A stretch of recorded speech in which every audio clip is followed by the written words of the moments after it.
bagi sekretaris, mohon dicatat teman-teman yang tidak hadir. Iya, Pak. Setelah kita belajar nanti pada yang akhir, kasih ke Bapak ya. Oke, Pak. Baik Anda semua, sebelum kita mulai proses belajar hari ini, kita awali dengan membacakan doa kepada ketua kelas untuk memimpin baca doa.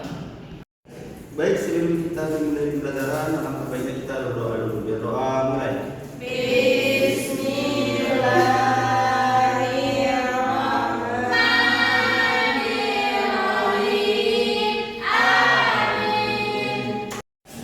Baik Anda semua, semoga dengan setelah kita baca doa tadi, maka diridhai oleh Allah Subhanahu Wa Taala proses belajar kita dari awal. Jadi sebelum kita mulai proses belajarnya, Bapak mau ingin semua kita memperhatikan di lingkungan sekitar, apakah ada sampah yang masyarakat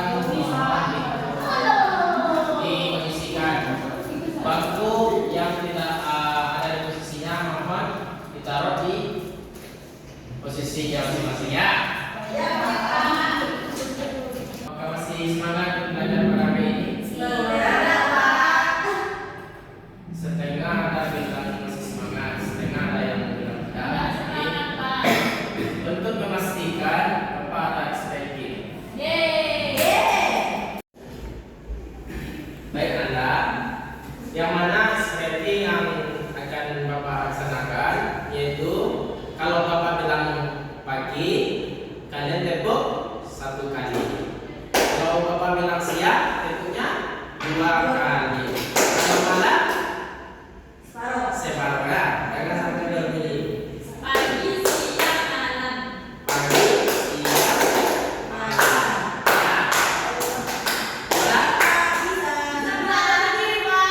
Duduk aja. Ya. Jadi siapa yang tidak sesuai dengan instruksi Bapak, maka akan kita beri Hukuman. ya. Bisa? Bisa, Pak. Lanjut dulu ya. Bapak bilang pagi. Bapak bilang siang, malam. Jangan sampai ada salah seperti itu lagi ya. Kalau yang itu salah, berarti dia kena hukuman dia. Jadi 1, 2, 3. Pagi, siang, malam. Malam, pagi, siang, malam, pagi, siang, malam, malam, pagi, siang, siang, pagi. Oke, sekian.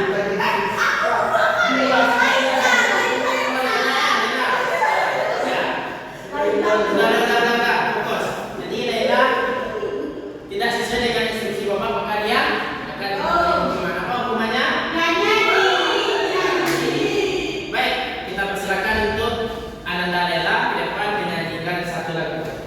Baik Ananda di sini, Ananda Laila, karena kita mengikuti aturan yang telah kita buat, maka dia kita beri hukuman, itu menyanyikan 1 lagu. Silakan Ananda Laila.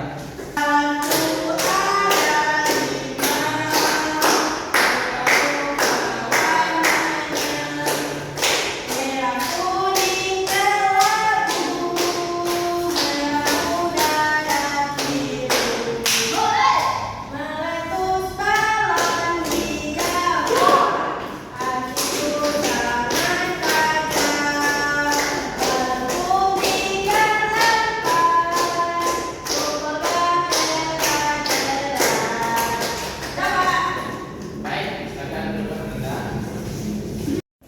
Baik Ananda, siapa yang masih ingat materi kita kemarin?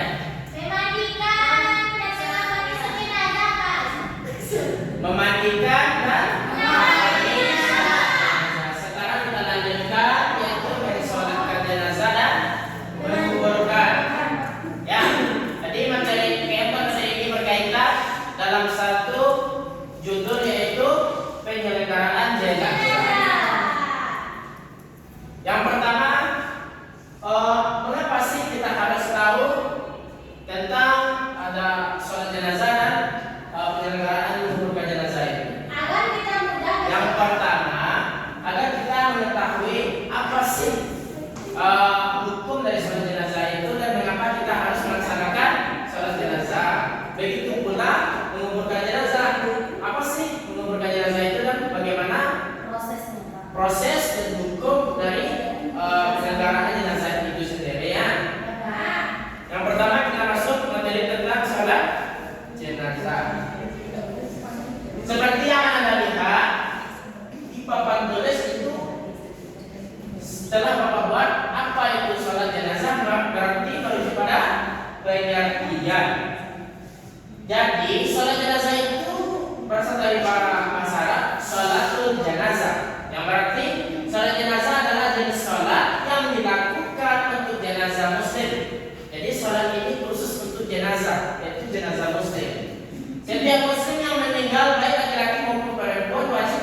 mesti kita tahu hukum dari sholat jenazah itu.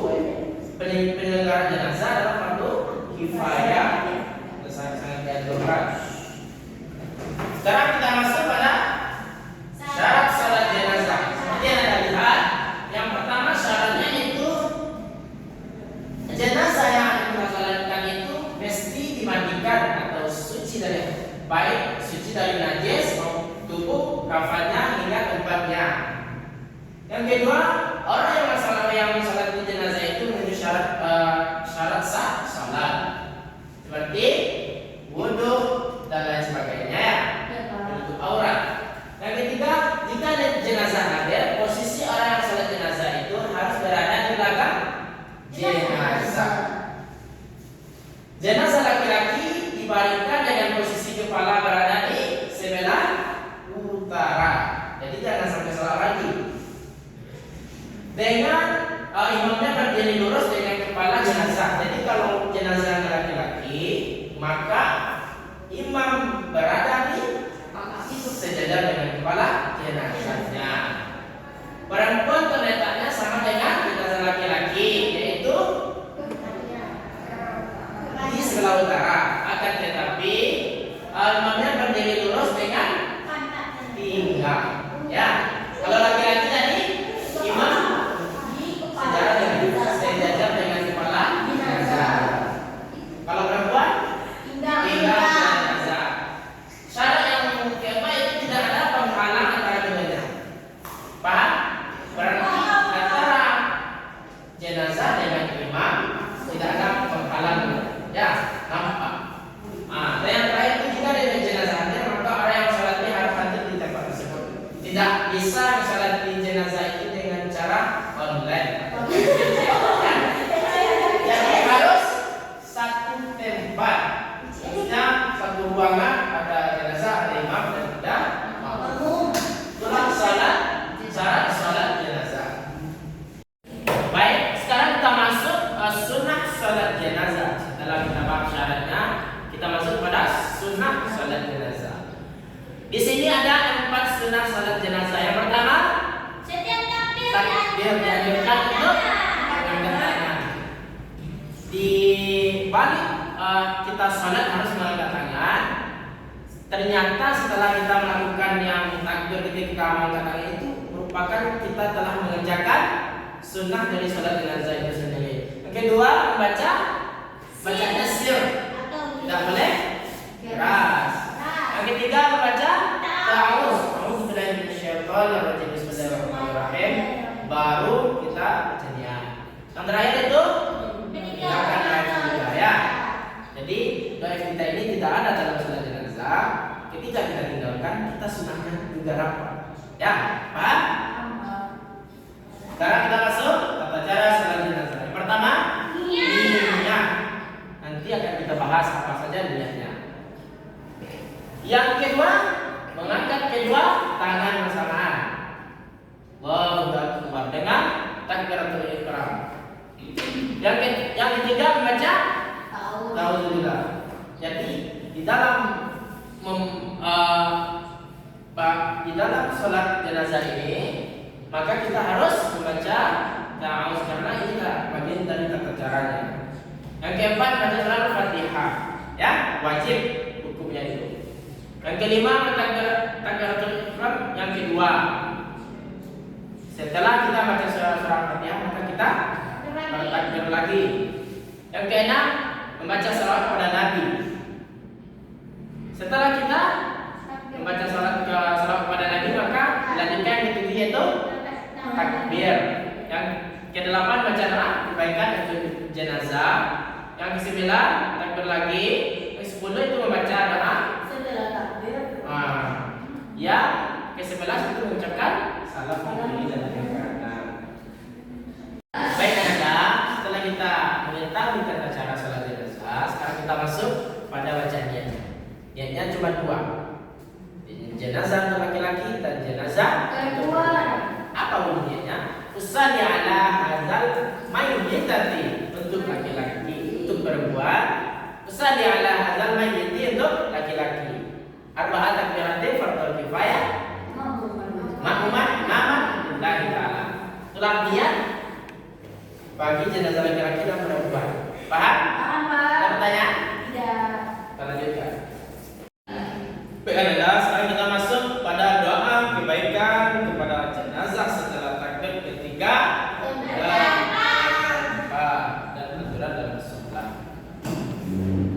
Yang pertama, jenazah laki-laki dan perempuan takbir ketiga. Apa namanya? Allahumma ghfirlahu warhamhu wa'afihi wa'anhu wa'akrimhu nuzulahu wa wasi' madkhalahu wa ghsilhu bil ma'i salji wal bara'i minal khataya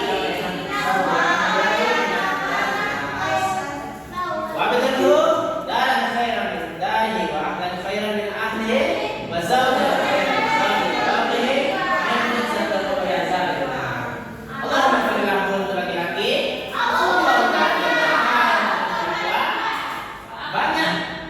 banyak mayat laki-laki dan banyak mayat perempuannya, maka kita baca Allahumma ghfirlahu. Ya, paham? Ada pertanyaan?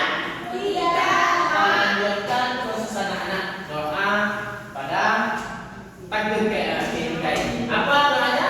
Allahumma ja'alhu lana barakatan wa salatan wa ajran.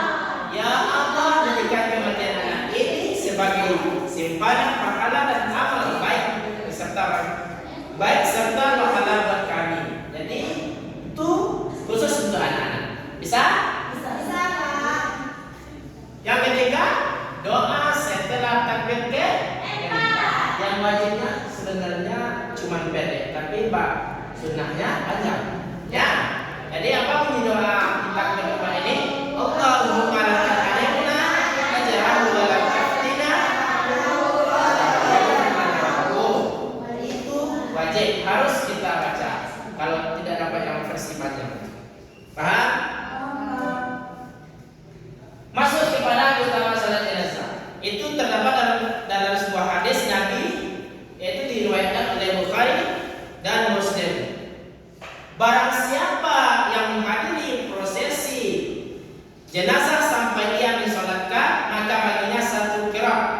Lalu barang siapa yang menghadiri prosesi jenazah hingga dimakamkan, maka baginya 2 qiraat. Ada yang bertanya, apa yang dimaksud dengan 2 qiraat? Rasulullah SAW menjawab, 2 qiraat itu semisal 2 gunung yang besar. Jadi ketika kita melaksanakan satu sholat jenazah, kita mendapatkan satu gunung yang besar pahalanya. Begitu pula ketika 2 kita ikuti prosesinya, maka dapat pahalanya 2 gunung yang besar. Hadis riwayat Bukhari dan Muslim. Ya, paham ya Anda? Paham, Pak. Ini menjelaskan tentang pentingnya sholat jenazah yang harus kita selenggarakan. Aturan sholat jenazah. Yang pertama, tidak boleh mensolatkan jenazah kafir. Jadi khusus untuk orang Islam saja. Yang kedua, siapa saja yang mati bunuh diri selama dia itu Muslim, maka tetap dimandikan, dikafani, disolatkan dan dikuburkan kaum muslimin. Dia itu tetap Muslim walaupun berdosa dan bukanlah kafir. Ya. Yang ketiga, sholat jenazah boleh dilakukan secara berjamaah. Boleh juga sendirian, baik jamaah laki-laki maupun perempuan. Yang keempat, makmum atau masbuk untuk sholat jenazah. Yang pertama, jika masuk di takbir ketiga, berarti ia dianggap berada di takbir pertama. Tetapi membaca surah Al-Fatihah, tetap membaca surah Al-Fatihah. Jika imam salam, ia tinggal menyempurnakan yang kurangnya saja. Jadi sama seperti halnya kita masuk di sholat biasa. Paham? Anda? Maka itulah materi kita pada hari ini mengenai sholat jenazah dan menguburkan jenazah. Jadi di sini Bapak ada tugas bagi Anda. Nanti Bapak akan membagi kelompok 2 kelompok dari sekian murid Bapak dari kelas ini, akan Bapak buat menjadi 2 kelompok. Kalian akan melakukan observasi ke lapangan. Nanti minggu depan kita presentasi. Kalian buat sejenis makalah ataupun laporan proposal. Paham? Bisa? Paham. Untuk itu materi kita sudah habis, maka kita tutup dengan baca Alhamdulillahirabbil alamin. Alhamdulillahirabbil alamin. Bapak akhiri dengan baca Assalamualaikum warahmatullahi wabarakatuh.